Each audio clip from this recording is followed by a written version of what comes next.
Hi guys, this is Advocate Uksar Ahmed and welcome to my channel Learn Law.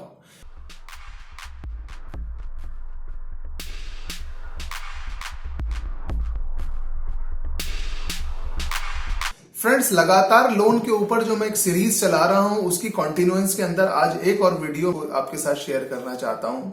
लगातार मेरे पास ये questions आते हैं कि सर हमने एक जरूरत के तहत 3,000-5,000 रुपए एक बहुत छोटा सा मोबाइल एप्लीकेशन से लोन लिया। उस एक लोन को चुकाने के लिए हमने एक दूसरा लोन लिया। उन 2 लोन्स को चुकाने के लिए फिर हमने 4 लोन लिए और ये 4 के बाद 8, 8 के बाद 16 और गिनती 100 लोन तक हमारी पहुंच गई। अनगिनत ऐसे कस्टमर्स हैं, अनगिनत ऐसे बोरोवर्स हैं जिन्होंने बैंक से पैसे लिए किसी एक छोटी सी जरूरत के लिए और आज उन्होंने 3,000 के लोन को 3 लाख रुपए बना दिया है। फ्रेंड्स, ये होता कैसे है? आखिर हम इस चक्रव्यूह में कैसे फंसते हैं और उसके बाद बैंक हमारे साथ क्या करता है और उसके क्या लीगल नतीजे होते हैं? आइए इन सब टॉपिक्स को इस वीडियो के अंदर एक एक करके हम गिनते हैं। फ्रेंड्स, सबसे पहले समझने की जरूरत है कि जिन लोन एप्लीकेशन से हम लोन लेते हैं, अगर आपने 5,000 रुपए का लोन किसी लोन एप्लीकेशन से अप्लाई किया है तो वो आपको सिर्फ 2,500 रुपए ही आपके अकाउंट में ट्रांसफर करते हैं और इसका जो टेन्योर है, इसका जो पीरियड है वो सिर्फ 7 दिन का होता है। 7वें दिन आपको शाम के 4 बजे से पहले ही आपके पास रिकवरी एजेंट की कॉल आने लगती है कि आज आपकी लास्ट डेट है और आप अपने पैसे जितने हैं वो वापस कर दीजिए।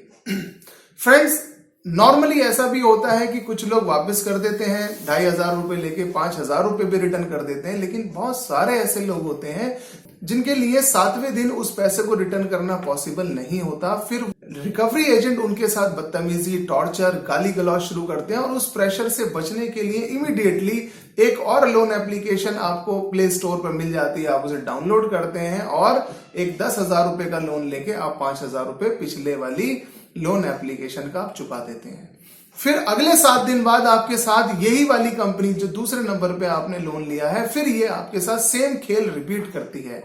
आपके पास पैसा नहीं है, ये खुद ही आपको सजेस्ट करते हैं कि आप एक काम करो, आपके पास पैसा नहीं है, आप किसी तीसरी लोन एप्लीकेशन से पैसा लो, हमारा लोन चुका दो और उसका आप बाद में चुका देना। और ये एक ऐसी एडवाइस होती है जो उस वक्त में आपको करनी पड़ती है, क्योंकि नहीं तो अगर आप नहीं करेंगे तो आपके रिश्तेदारों को कॉल जाएगी, आपका जो डेटा है वो आपकी कॉन्टैक्ट लिस्ट के सभी लोगों के साथ शेयर किया जाएगा और आपको टॉर्चर किया जाएगा और पूरी जिंदगी की आपकी बनी बनाई इज्जत कुछ मिनटों के अंदर खत्म कर दी जाती है।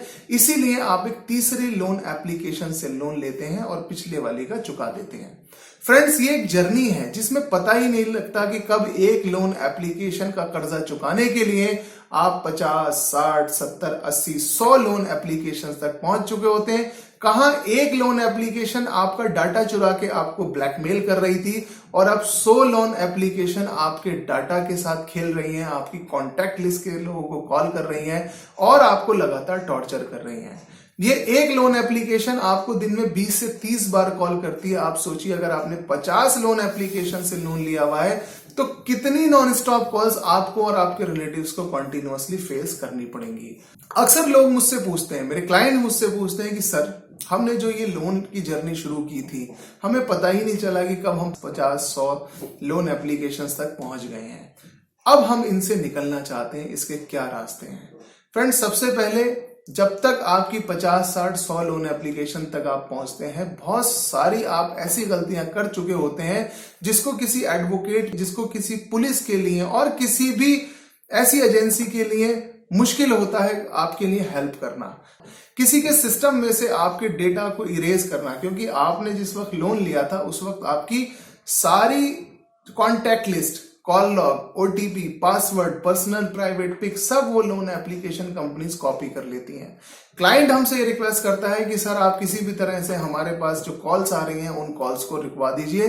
फ्रेंड्स, ना तो किसी एडवोकेट के पास ऐसा कोई मैकेनिज्म है, ना हमारे पास ऐसे कंप्यूटर्स हैं, ना ऐसी टेक्नोलॉजी है और ना ऐसी पावर है कि हम ओवर द नाइट कोई मैजिकल स्टिक घुमाकर आपका सारा डाटा किसी भी सिस्टम में से हम इरेज कर सकें। फ्रेंड्स, कुछ कानूनी रास्ते होते हैं, कुछ ऐसी चीजें हैं जो मैं अपनी अलग दूसरी वीडियोस के अंदर भी आपके साथ शेयर कर चुका हूं, जिन्हें अपनाकर आप इन लोन एप्लीकेशन कंपनी से बच सकते हैं।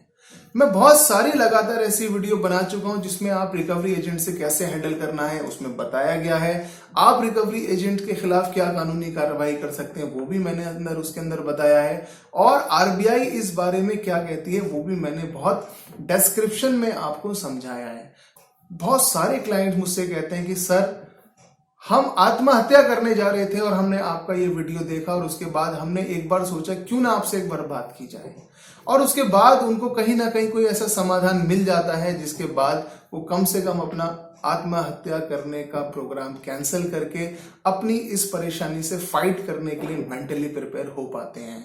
2 लाख 3 लाख 5 लाख रुपए की लोन अमाउंट के लिए आत्महत्या करना एक ऑप्शन नहीं है। आप अगर नहीं मौजूद हैं तो आपकी फैमिली है जो उन परेशानियों से आपके बाद में जूझने वाली है।